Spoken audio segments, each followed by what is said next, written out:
Welcome back to Daybreak. We get into the Mzalendo Trust report on Parliament scorecard for the year 2024. Caroline, several issues raised there. Of course, mainly people look out for who spoke the most and who did speak the most. But you raised very pertinent issues, being the agenda items, right, that were considered by Parliament. Ruku is coming, Honourable Ruku, and you talked about legislation that seeks to reverse some of the gains contained in the Constitution. Perhaps you can give us what stood out the most, the highlights of the report. Thanks, Olive. And let me start by saying that we've been doing this for 10 years. So this year's scorecard marks 10 years since we released the first one. And over the decade, we've seen different changes, but we've also attempted to broaden the scope of the scorecard and listened to, both the citizen views and also member views that keep reminding us that the plenary is not the ultimate scorecard or mark of MP's performance, but we still maintain that the plenary is very important because any other issues that are canvassed elsewhere, be it in the committees, be it in the constituencies, ultimately find themselves on the floor. And this is where members' representation is vital. It's where citizens get to see what their members are contributing to in matters that either relate to their constituencies or matters of national interest. Having said that, this year it's been a very interesting year. As we know, citizen engagement, public participation has really been at the center of parliamentary business this year. And what we've seen is that increasingly citizens have expressed their dissatisfaction with the way their views are taken into consideration by members of parliament. And obviously, I don't need to go back into what this culminated to around the issues of the finance bill. So the first thing we looked at was then the issue of public participation. And we wanted to see, one, in terms of the timelines that have been provided for public participation pertaining to certain bills, what's the feedback mechanism that's been given. And we did this because in the last couple of weeks of Parliament's session, the third session, we saw an increasing sort of attack on public participation. We've seen members expressing how public participation is delaying development, for example. We've seen a lot of attacks on what courts are doing. But on the other side of it, you've seen a lot of legislative outputs by the House subjected to litigation. And if you look at all this, public participation is at the center of it. Either it wasn't done well, timelines were not followed, or the relevant stakeholders were not engaged. So that was one of the areas that we looked at. The second one has been the issue of quorum. If you look at the report, almost... And I learned a new word from your report. Inquiry. Yes. If you look at it, and this has come even from the Speaker, from the Leader of Majority, where increasingly there are concerns that the House, there's no quorum to discuss pertinent issues. And if you follow conversations, you did see citizens expressing their shock that one day the House had about 281 members going in to vote, and the following day it was empty. And yet was this after the vote on the impeachment of Rigathi Gachagua? Yes, and yet there were pertinent bills on the floor of the House that day that needed consideration. The third issue that we've looked at is, of course, the bills. You've talked about Mheshimiwa is joining us. Actually, a couple of those bills that we've looked at are from him. Bills that we feel that on the face of it look very innocent, but if enacted in the way they are, they risk undermining the Constitution. And I just want to give an example of the two bills because Mheshimiwa, if he's coming, he will have an opportunity perhaps to respond to them. One, of course, was the Assembly and Demonstration Bill 2024. The committee has rejected this, but the fact that it had found its way to the floor of the House, given the constitutional provisions on the rights to picket, the rights to assembly, the rights of expression, the fact that, the member feels that there should be restrictions as to how demonstrations and picketing is done is one of them. But there's also another bill around the Anti-Corruption and Economic Crimes Amendment Bill. This one was trying to amend the Act to remove the procurement officers being liable, for procurement issues. And as civil society organizations, we did raise concern with this bill because then we know that procurement most often, not always, is at the center of corruption scandals. A lot of the issues that we see, the back mainly stops at the corruption. And so removing culpability from those officers would then undermine the process. But the others, and we have listed those in the report. Lastly, of course, the scorecard is known for the, performance of individual members, and we've highlighted those that have had a good year and those that have not had a good year. One of the things I wanted to say is that in those 10 years, we've seen different phases of best performance. I would give an example from our first scorecard, for example, CS Buddy. Currently the CS of Treasury, Speaker Wetangula has featured in that report. So to say it's not something that we've done out of the blues, it's something that we do with a lot of objectivity and a lot of reliance on data. Okay. Yes. Jerry, some of the issues raised here, as have been highlighted by Caroline, include public participation. And I can see in your press release that the different bills, the periods given for public participation range between 3 days and 20 days in the National Assembly, 3 days and 24 days in the Senate. And worryingly, the bills that have elicited high citizen interest seem to attract the lowest participation timelines. And they give the example of the Digital Health Bill, which had a public participation window of 3 days in the Senate, and the Social Health Insurance Bill that had a public participation window of 7 days in the National Assembly. Are these timelines given for public participation where the House knows this thing is contentious, then you want to rush it through public participation? What's your response to that? Olive, let me first recommend what Mzalendo is doing, because I believe the Kenyan people have a right to know how the members of parliament are representing them. And they also have a right to access the Hansard to see what various members present before the floor.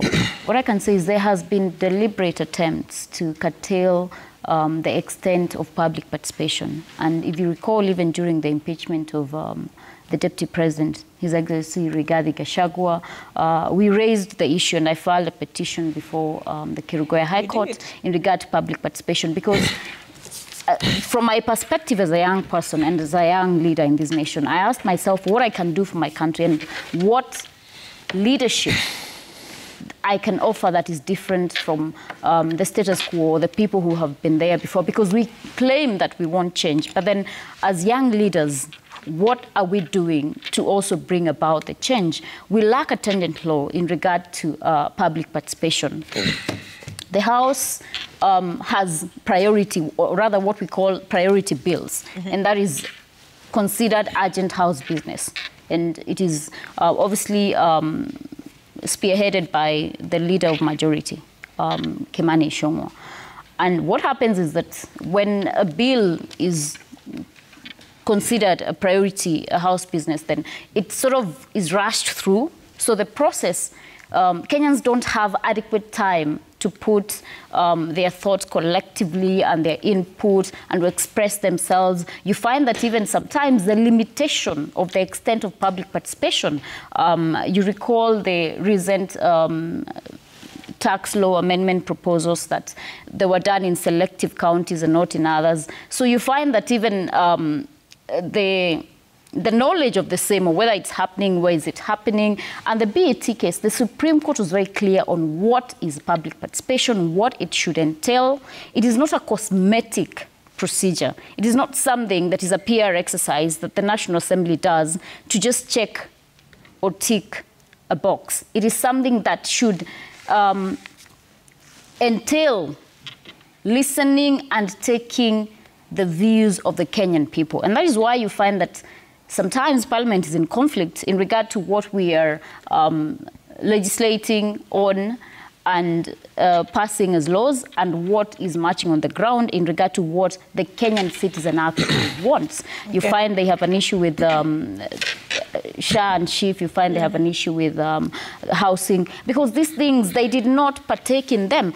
And oftentimes you find that what happens in public participation, you know, people are told, well, come. They don't even know what is happening. They're just told this and this is happening. Are you saying yes? Are you saying no? They don't get to digest the consequences of the legislations that, or rather some of the legislations that Parliament is passing. Okay. So, Fred, I'd like, in relation to what you've raised, Njeri, I'll read a quote from Caroline. These bills have been tabled in a period where Kenyans continue to grapple with the high cost of living and a harsh business environment, unemployment, a healthcare crisis with doctors' strikes, medication shortages and a dysfunctional shift, human rights violations, including abductions, arbitrary arrest and unexplained murders, poor disaster management, particularly flooding, leaving thousands of Kenyans vulnerable, alarming cases of femicide among pressing needs. This shows the growing disconnect between the House of Representatives and the House of Representatives and the people they represent. And you know that you make that statement in response to this. Notable bills that upset provisions, and we'll have Honorable Ruka, as I mentioned, respond to this, that have upset provisions of the Constitution of Kenya that have been tabled in the House in this period include the Land Laws Amendment Bill of 2023, the Assembly and Demonstrations Bill of 2024. We'll have Mheshimiwa, he is here.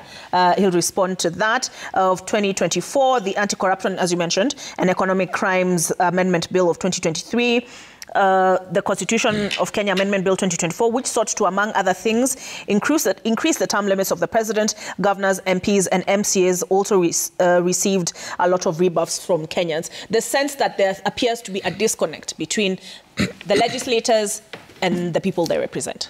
Thank you, Oli. First of all, allow me to say that parliaments manifest the diversity of the nation, because it represents people. And specifically when you go into the National Assembly, where Honorable Ruku here and Njeri are, their key role is to resolve issues of concern to the people. And then they're also expected, as members of Parliament, to facilitate, as an institution, to facilitate public participation and engagement on issue of legislation and involvement in these, where they deliberate issues on the committees. I'm not sure if Njeri is admitting that herself as a member of Parliament, she has failed those duties, because she says that sometimes it's just people ticking box.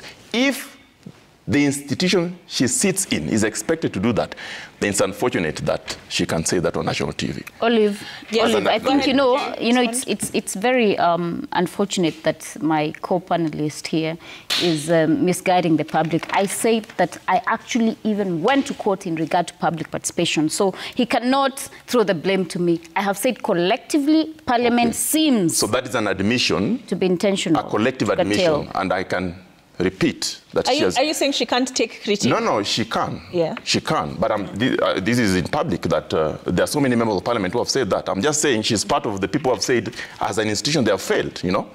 And I'm also very worried. She keeps citing the latest issue on impeachment of Rigathi Gachagua. I don't know why. But now... That is a matter in regards to which... Yes, so why didn't she do this before? Because we have had the institution of Parliament failing to do this in so many issues in their deliberations. I wished from the word go she entered Parliament, she should have done that. She should not have waited for Rigiji to be impeached, then she starts saying that, you know, this, and this. But let me tell you, the quorum in Parliament, in the National Assembly, 50. The quorum in the Senate, 15. It is unfortunate that we have had instances where the two houses are not quorate. We have had instances. So it means for them to address the issues of concern to the people, they will fail that. However, we also made to understand Parliament sit in committees. So I'm sure in committees they've also done more. But you have asked a question. Why is it that some of these issues the public are not happy about? Is it because the public have not been engaged enough? Is it because the public have not been reached to? Let me tell you. She has also said that we don't have a legislative framework on how to conduct public participation. That is true. I'm aware, as we speak, there's a bill before Parliament that is addressing issues of public participation. But let me tell you, there are principles in the Constitution. The principle of public participation is a national value. Then the demands is such that the views of the public must be incorporated in the final decision making. Whatever they do, those views must be incorporated. But listen, the I'll courts allow Caroline have given to respond to that, whether there's a sense as to whether those views are being incorporated or taken into account. But before then, Mheshimiwa Ruku, your bill, and that is the Assembly and Demonstrations Bill, has been cited as among notable bills that upset provisions of the Constitution of Kenya that have been tabled in the House. Yeah. What do you make of that criticism? We criticize every single day, depending on where you come from. And criticism is healthy. Mm-hmm. Yes. So you don't agree with the position that your bill sought to, again, and I quote, upset provisions of the Constitution of Kenya? There are many things in this country which decisions are reached out of the public concern, which may not be right. Very many of them, and one of them is Assembly and Demonstration Bill. What I'm trying to say is that if you look at the Assembly and Demonstration Bill, there is no provision in that bill which says you get permit for you to assemble. And that is exactly what media carried, that this bill is out there as anti-demo bill. Instead, it is a bill which is enhancing, demonstrations to be fruitful in the Republic of Kenya. So many things are, mob-ringed. In this country, you end up not being implemented because of misinformation and disinformation, which is there too much in our social media and other platforms. So you're saying your bill was not intended to frustrate the right to picket, the right to assemble? No, it was not. It was not. If you look at the object and purpose of the bill, says every Kenyan has a right to picket, to demonstrate, to assemble. Article 37 of the Constitution provides that. But it also gives two conditions. For you to do demonstration, there must be peaceful demonstration and armed demonstration. Those are not just mere words in Article 37 of our Constitution. But it was these are conditions which should be seen to be adhered to when we are conducting our demonstrations and the presentation of petition in public authorities, So it's not only the whatever we say is not going to be implemented or we reject on the floor of the House is bad. We can reject some of very good proposals depending on the mood of the public. And that is exactly what we did as far as the finance bill is concerned. Mm-hmm. And I can assure you, I don't want to say something... But that was after you voted in favor of the bill. Sorry? I mean, where finance bill was concerned, you voted in favor of the bill despite the public clamor and the mood of the country. Yes, because I believed in it. All right, let's take a look at that. Yes, Caroline. Maybe just for the record, the Security Committee did reject the bill. Mm-hmm. And I think we did put that disclaimer in our report, and they did say that some of the provisions in Mheshimiwa's proposals are contained in the public order bill. So maybe then what we might need to do is then see if there are provisions in the public order management bill that again, not really assault, but, are unconstitutional that we may need to look at. But the Security Committee agreed with a lot of the views that were given to the citizens that, the bill was not a necessity. And we put a disclaimer in our report that that bill is no longer, the committee has rejected it. It could still find its way back. The other thing the other thing which committee also recommended is the amendment of Public Order Act to include some of the aspects of the Assembly and Demonstration Bill. But what I my take out of that is Public Order Act is an act of parliament of 1952. It's a completely outdated act of parliament because it was enacted by colonial government in 1952. An act of 1952 should not be implemented, should not be applied in the Kenyan today. Okay. Fred, you look at me like you want to add something yes, to that. And you know, I think a lot of times members of parliament are very reactive. You know, Ruku is a very good friend of mine, and I've always told him this. When Ruku came up with this bill, it was in reaction to what was happening at that time, the politics of that moment. Which moment was that? You remember, was that 2023? Yeah, you remember what happened during the demonstrations, the first demonstrations. Yes, 2023. That were led by Azimio. Yeah. And people thought that they were violent, they were not peaceful, they did not comply with the provisions of Article 37. And you see somebody comes with a proposal as a way of reaction, not remembering that when we legislate, we will legislate for prosperity. Mm-hmm. So I think it is important also for members of parliament to consider that when they propose legislation, they should look at prosperity of that legislation, implementation, and particularly when it touches on the Bill of Rights. His bill touches on the Bill of Rights. You know, it's very dangerous to go and propose injurious proposals that would interfere with the inalienable Bill of Rights. Number two, I agree that there are certain legislation that can be enacted, and they find themselves in court and they're declared unconstitutional. A lot of them, we have seen that. So even if it was to be allowed to proceed, ultimately, I can tell you, it was going to be declared unconstitutional based on some of the provisions that I've read in that. But having said that, I think it is important that we do not over-legislate. If there are provisions in his bill that are already in the Public Order Act, then they can be taken care of. But you see, sometimes some of these laws, as he says, have been there for a while.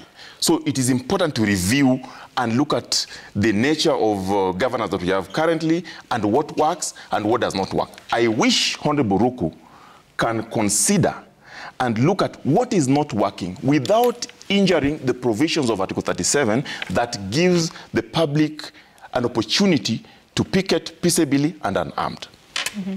Or Jerry?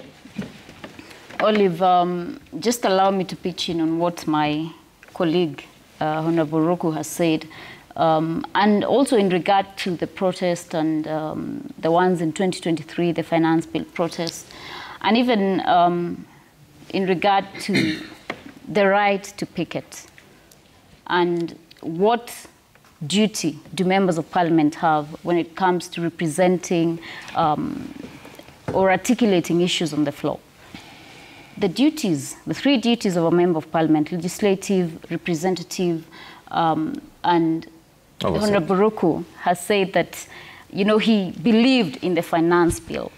I think we fail to take the perspective of the Constitution of Kenya that says that sovereignty belongs to the Kenyan people. So what we exercise as leaders, as members of parliament who are elected, is what we call representative democracy. So we must also ensure that we are in consultation with the people we represent. I do not merely represent my views on the floor of parliament as an elected member of county for Kirinyaga. I represent the views of the people of Kirinyaga County. And that is why every 5 years we go to an election. If perhaps the Constitution fashioned, you know, a leadership where leaders just decide what they want to do without consulting the people, we would not have things like public participation, because that is where the true sovereignty of our nation lies, in the people and with the people. So I am very cautious and I'm very worried when a member of parliament says that he was representing his view in regard to the finance bill. And Olive, we know what it culminated to. Members of parliament had a duty to represent the true view of the Kenyan people. So many young people died on the streets, Olive, because parliament decided to be tone deaf. And I think, for me as a young person, that was where I drew the line in regard to engaging even with the party that I am elected through, that brought me to Parliament, that is UDA. And if you recall, I voted no for the finance bill. And these issues that have come up questioning the credibility of the 13th Parliament is because of a collective. And I say collective because my co-panelist here really wants to single me out. I don't know what beef he has with the impeachment of Rigathi Gachagua and me bringing it up. Issue, deal with it. Because it is still a political issue that I can mention even 1,000 times if I want to. And for me, we must be accountable as members of Parliament, even for the legislation that we bring on the floor that wants or purports to curtail the rights and freedoms of Kenyans. Okay. Caroline, yes. In respect to that, there is a sense that, Kenyans can scream and shout. When you look at the finance bill, Kenyans had been protesting for days against the finance bill of 2024. And so there was a sense that they could scream until the cows come home, and it would not impact how the legislators voted. Is that sense justified? I think it's... I would say it's out of experience. And I have to say that in the last couple of years, there seems to be a point in which Parliament has taken into consideration a lot of, the views. We do find that quite a number of parliamentary committees are issuing reports as to their public participation processes. And you find that in there they have documented the stakeholders that engaged them, their views. And in some cases, they even give reasons for rejection or acceptance of the views that present. So there's progress, and it's positive progress, because one of the issues has been feedback. But when it comes to certain issues, there's a sense in which citizens get very involved in certain legislation. So, of course, the finance bill is just one of the examples that has received numerous views. We saw recently the Senate email crashing because of the number of views that had been received from the public on that proposal of term limit. To extend term limit. And so the disconnect then is where you, as Parliament, come and say we removed this, we received this numerous number of memorandum or participatory notes from the public, and yet the decision is still in contradiction to what the citizens have said. Of course, one could argue that we have no way of then going through the list and knowing was for lack of a better word, the no's or the yeses, the minority or the majority, even in terms of the public participation. And that's why then the issue of the public participation framework, because that's what's been lacking, that would allow overall communication of the results of a public participation count, because where citizens go out and they give views, where Parliament comes out and says we received this number of views, but we don't know what was in the affirmative and what was objective to the proposals, and then the bills pass anyway in the manner that they were presented, then that's where the disconnect is. And if you look at our presser, we're actually saying that Parliament needs to be a bit more responsive, to citizen needs, because if you are exercising delegated power, then you need to represent our interests, and you need to be alive to the issues that are facing us as the citizens, and you need to prioritize those, and you need to factor in our, our views. On the report, you, for example, see that one of the issues, we talk about one of the bills that was rushed is a SHIF. A very short public participation process, so short that when it has come now to the issues that are bedeviling the process, you see members of Parliament raising concerns again about the process in the House, when they should have had time to go through some of these issues and examine and discuss them before passing the bill. So that's what we are saying, because ultimately the citizens are the ones that are bearing the burden. As you are now going back to discuss some of the challenges that are facing SHIF, people are paying. People are facing challenges. People are dying. But you had time to factor in the views that were coming from professionals, from the members of the public, from different quarters before you passed the bill. You had time to give a longer duration for public participation to be able to collect as many diverse views as possible so that as you make your decisions whether to pass or not pass the bill, then it's an informed decision. Okay. But that disconnect then comes with the rushed passage of bills, and then we deal with the consequences thereafter. All right, Fred, I know you want to respond, but first, Mheshimiwa Ruku, is there a disconnect between the electorate and their representatives? Most of the business in Parliament or in the National Assembly and also Senate happens at the committee stage.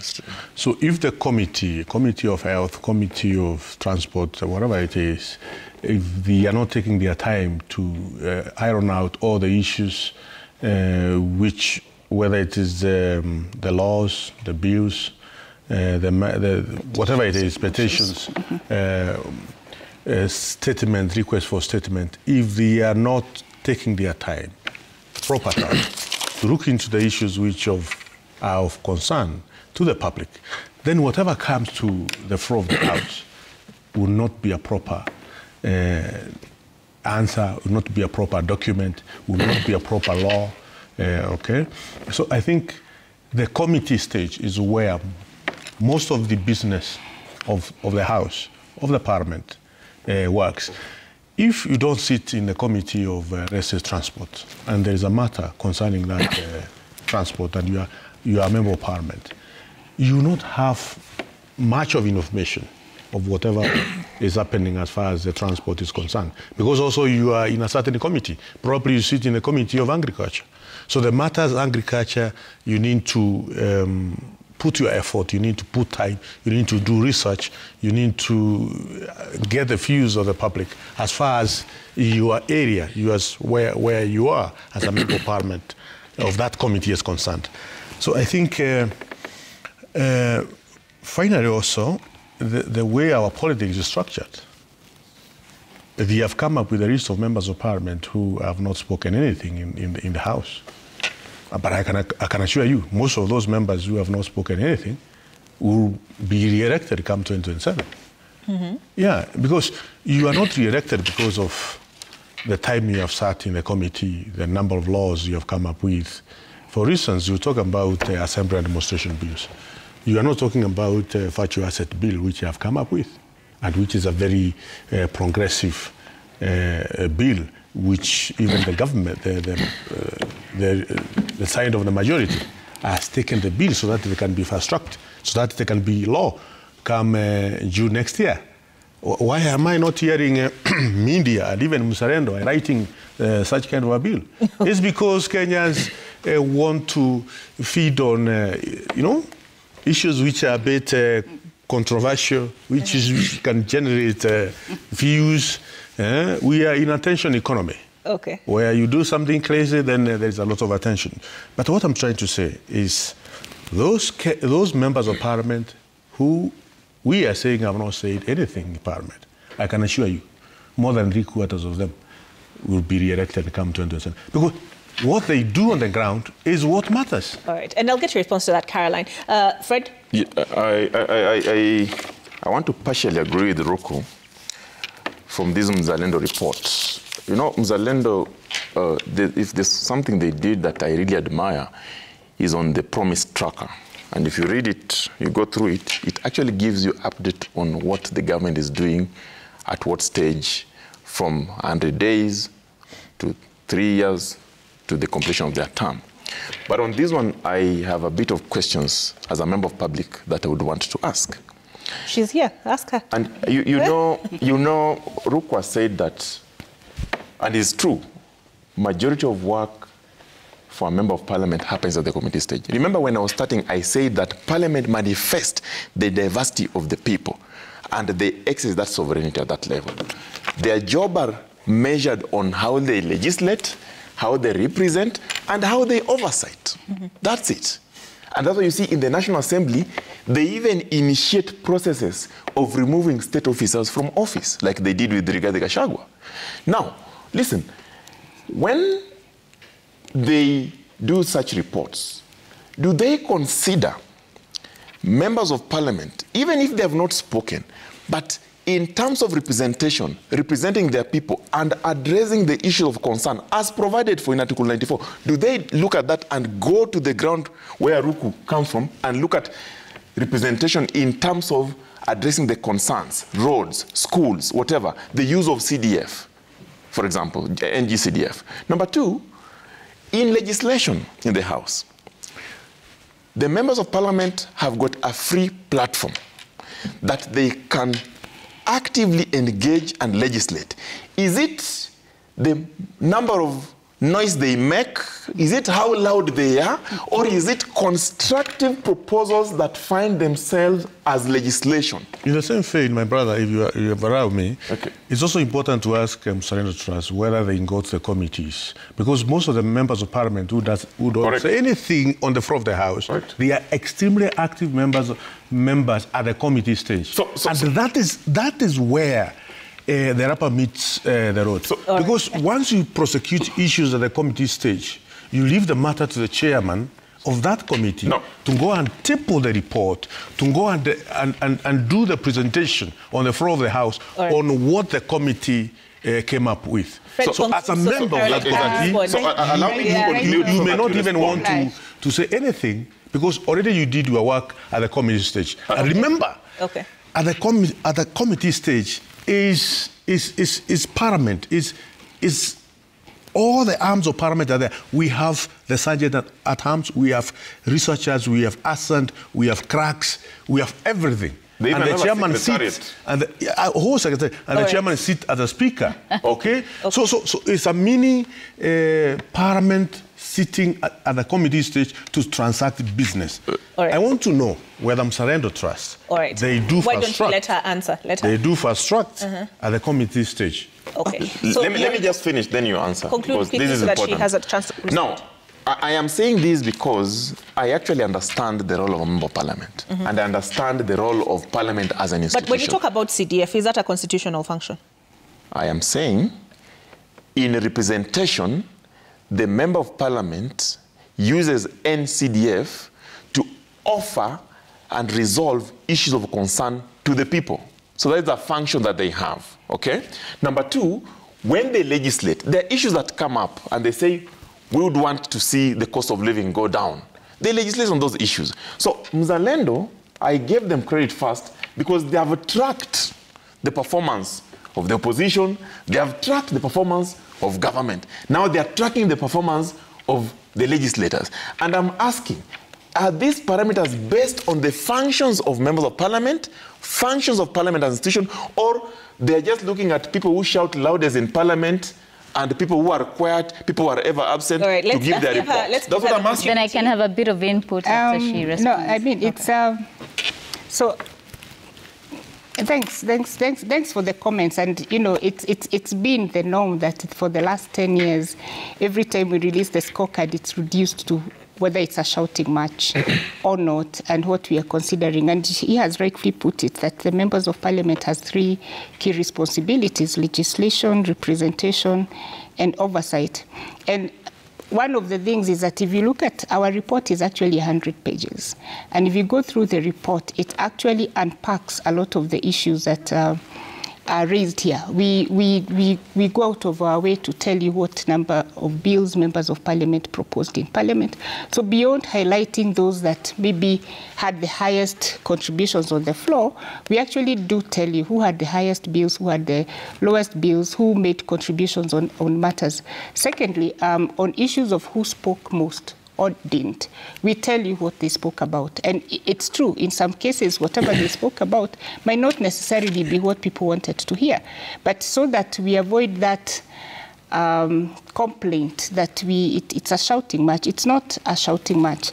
Number three, we have put a disclaimer on the scorecard over the years that this is based on the contributions of the House. Plenary. As captured in plenary, as captured by Hansard. And one of the things that we do hope that as Parliament proceeds along is that we will also start receiving Hansard from the parliamentary committees. Because it's one I read of the contributions. You said it's not public. Yes, it's one of the contributions. I mean, one of the promises that had been made when the 13th Parliament came into the House, that we will start having not just live Parliament committee proceedings, but also we would be able to access the Hansard from the committees. We don't have a way of knowing the contributions that were made by members of Parliament, and unfortunately, at the committee level.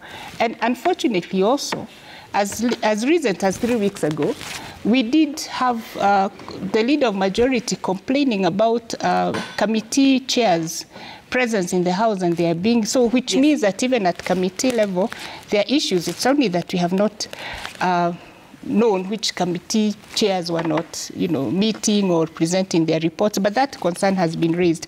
But if you go again through the report, you will actually find that we have summarized the business that committees looked into, the number of bills that they looked at, the number of, if it's depending on whether it's motions and petitions, but the business of the parliamentary committees, we have highlighted them, and you'll see some committees looked at, for example, 10 bills. What we have not been able to do is tell you the individual committee member contributions in those committees. So to say that the report just doesn't look at the number of times the members spoke, it's actually broader than that. And it even unpacks, the number of bills by this committee. Does your report look at the performance of a member of Parliament? I've just explained that. I have just said that we do not have access to the individual contributions at the committee of members at the committee level. I'm asking, does your report emphasize or looks at the performance of a member of Parliament in his or her constituency? So I'm getting to that. So this is one report based on the plenary of the House. There are other institutions, not necessarily Mzalendo, that actually look at what members have done in the constituency. You've seen quite a number of reports released on CDF usage. We have not done that. We have not gone to the ground, partly because also there is also contestation about the constitutionality of the CDF. But we do feel, and in the report you'll see we have highlighted just a broad overview of what the auditor's reports have been in terms of the CDF. And because the constitutionality of it notwithstanding, these are still public resources that are being used for CDF. And so even as that matter remains contested, the truth of the matter is that there are resources that are going to the ground. We have not done that because we don't yet have the capacity to go to the ground. We could look at the reports that come from CDF. It could be that in the next year or so we decide to go to the ground and actually look at what members are doing on the ground. But what I want to say is that you cannot minimize one part of what members of Parliament are doing because we have not been able to look at the second part. Okay. What we should be able to see is ultimately if we were able to do, to go to the constituency, to go into the committees, to go into the floor of the House, would the results be concurrent? Then lastly, I think it is important to put it to the public that the business of the Parliament happen at the committee stage. And it's extremely important for Mzalendo Trust. Caroline, I'll allow you to explain why what happens in the plenary is a reflection of the work MPs do. Yes. Olive. No, let her speak. She hasn't spoken. Yes. Olive, so maybe Rocco can appreciate. I'm actually rated as the best and #1 young legislator on the floor of Parliament, as a very active member. And what I can appreciate is that a lot of Parliament business happens at the committee level. But then if a member of Parliament is not on the floor, because, for example, I sit in a DAYBREAK, that's Justice and Legal Affairs Committee, and NGCDF Committee. If I am not on the floor of Parliament, when a report is tabled by maybe Roads and Transport Committee, by maybe the Committee on Security, Committee on Health, does it mean that I am only limited to represent the people of Kirinyaga County in regard to the committees that I sit on? So I think members of Parliament, and that's why Mzalendo even raised an issue of quorum, also need to understand, and maybe Rocco will clarify whether he means that Parliament business is only run at the committee level, on whether he does not interact with committee reports, he does not propose amendments to legislation on the floor, because that is done actively by the committee of the whole House. He does not participate in debate, because that is not done at the committee level. So the core work, the groundwork of parliamentary business is conducted by the various and respective committees. But then members of parliament are restricted to mostly 2 committees a member. Some perhaps have 3.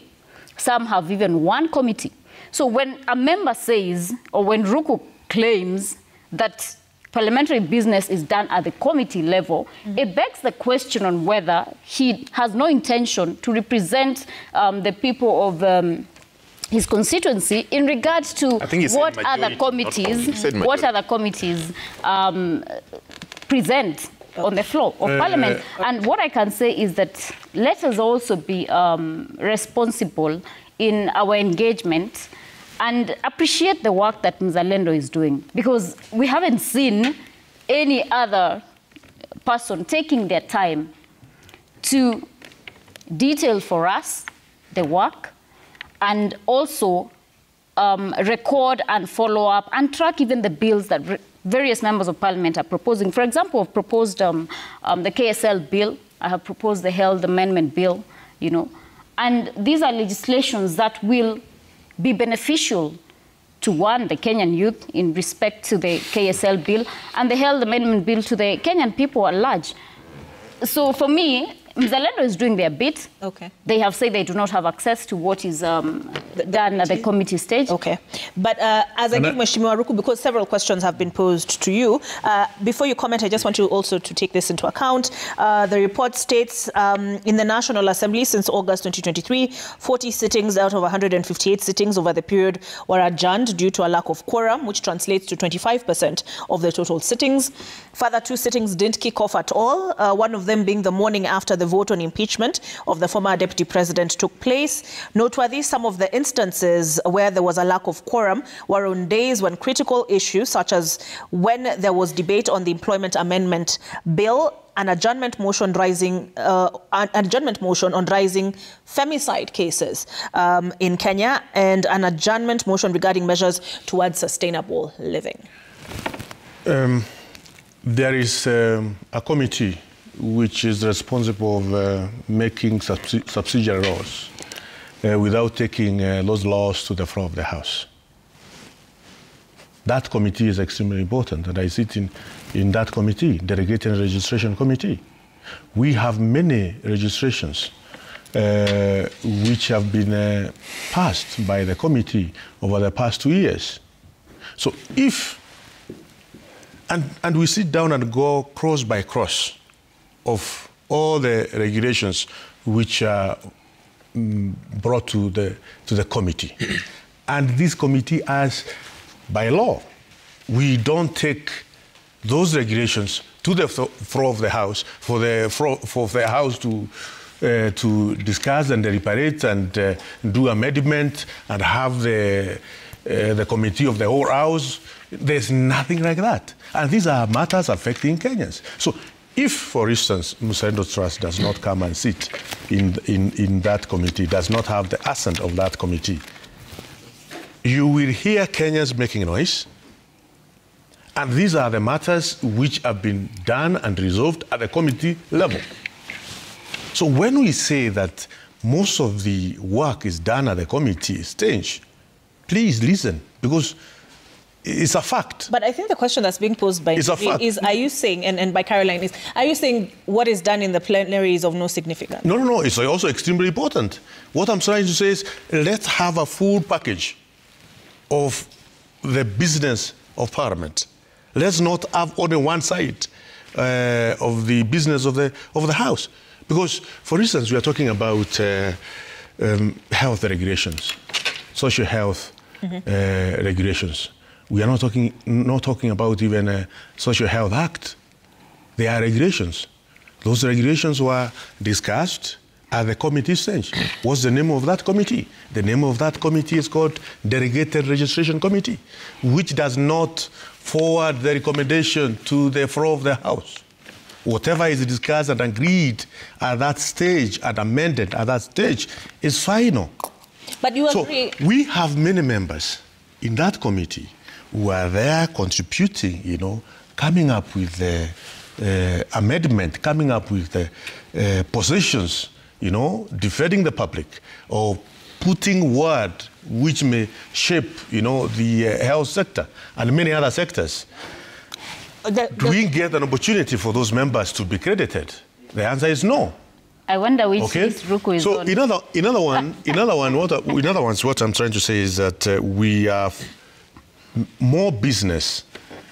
It is true Mzalendo Trust is doing a good job and we appreciate their work, but at the same time they have some room to cover, some length to cover in terms of giving the true picture of what happens but you see on the business of Parliament. All right, but speaking of the plenary, it's not just, as Caroline has pointed out, Mzalendo which has raised the concern. I'm just looking at a story here. The headline is, "You'll be impeached. Ishungwa warns absentee chairs and vice chairs." National Assembly Majority Leader Kimani Ishungwa has issued a stern warning to absentee committee chairpersons and vice chairpersons, cautioning that the repeated absences from the House sessions could lead to their impeachment. Ishungwa's remarks came amid frustration over the absence of members whose questions were scheduled for response by the Roads and Infrastructure Cabinet Secretary Davis Chirchir.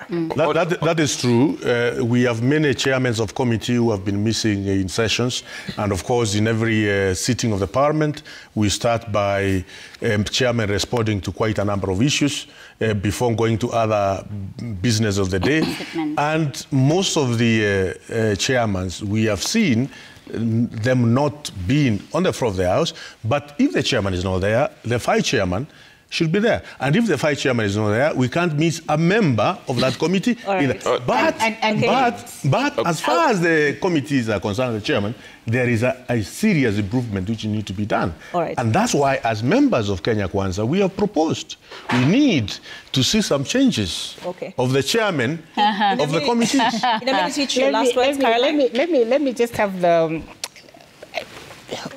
We are all speaking the same. We are all speaking the same language. Parliament needs to provide more information, and it's true. Committee on Delegated Legislation, I can see quite a number of the bills and regulations that they have looked into. But is there a report that documents the individual contributions of the committee members into those committees? If I look at the Committee on Delegated Legislation, would I be able to know that Honorable Ruku made these contributions? The answer is there. The committee answer is there. Is it public? Yes, all the business of the House is public. If that's public, even if it was not public, you have a right to information. Seek for it. Yeah. That's fine. That's okay. So what we are saying is different parameters. We have chosen one parameter that we do feel is also critical because that's what members are elected. Otherwise, we would also be electing members and ensuring that they just stay in committees and their reports don't need to come to the House and they don't need to do plenary debates in the House because that's not important. But what we are saying, it is important, but the other parameters. And what we are saying also is that we've not necessarily looked at those other parameters, but overall, the report has documented what committees have considered. It's unfortunate that that also doesn't get the sort of publicity that no contributions. I think if you write to the Speaker, if she writes to the Speaker that I want the assent of these committees, you'll be provided. Okay. And that's number one. And two, I just also wanted to bring it to the attention that actually not the 13th Parliament, but the 12th Parliament, there was also a concern that actually a lot of the members that we document as having not made contributions, if you actually go to the reports of those Hansard, and this came from the then Speaker of the 12th Parliament, that their contributions were also nil. It's documented. If you Google that, you can find it, a lot of the newspaper coverage. But I wanted to say this. The reason we do the scorecard is to have these sort of conversations. Access to information, open parliaments, ensuring that parliamentary proceedings are accessible.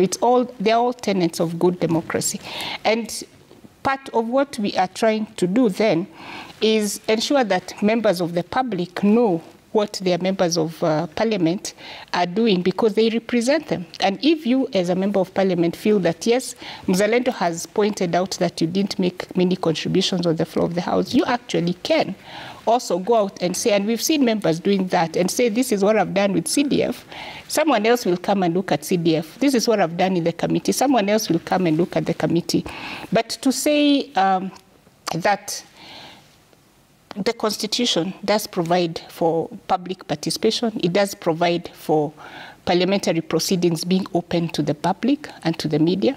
A lot of the issues that we have raised in the report have been raised also by the leadership of the House. Honorable Ruku is agreeing on the issues of committees, on the issues of the quorum, and Honorable Njeri. So we are not, and we are saying that there's a problem, there's a lack of responsiveness, and this needs to be addressed. But lastly, I just wanted to say that, again, if you have had time to go through our report, you will actually see that the first disclaimer on the scorecard is the scope of what the report looks at. And we've always put that to address some of the issues that you have raised. And yes, there's room for more work, not necessarily with this specific scorecard, but outside the scope of the scorecard, there's room to sit with your committee, for example, get the report, do an analysis, see what the members have contributed, look at the Hansard of all parliamentary committees, again, analyze and do a separate report. And I can bet you there will be those that will be in favor of that report. There are also still some that will tell us when we are not in committees, we are in the constituency, which means somebody else needs to go to the constituency. All right, I really have to bring the conversation to a close, but I want to thank the Mbeere North Member of Parliament, Honorable Geoffrey Ruku, Caroline Gaita, Executive Director, Mzalendo Trust, Njeri Maina, who is the Kirinyaga Woman Rep, Fred Okango, who is a political analyst. Daybreak concludes. I've been your host, Olive Burrows. But coming up is Sporty Monday with Swila. We also have Shitera. And we have, let me see, Zita Jimoy. And I'm interested to hear what they make of this article in the Daily Nation. Hooray to the end of an 8-year reign of shame, penned by Alan Buluku. Good morning.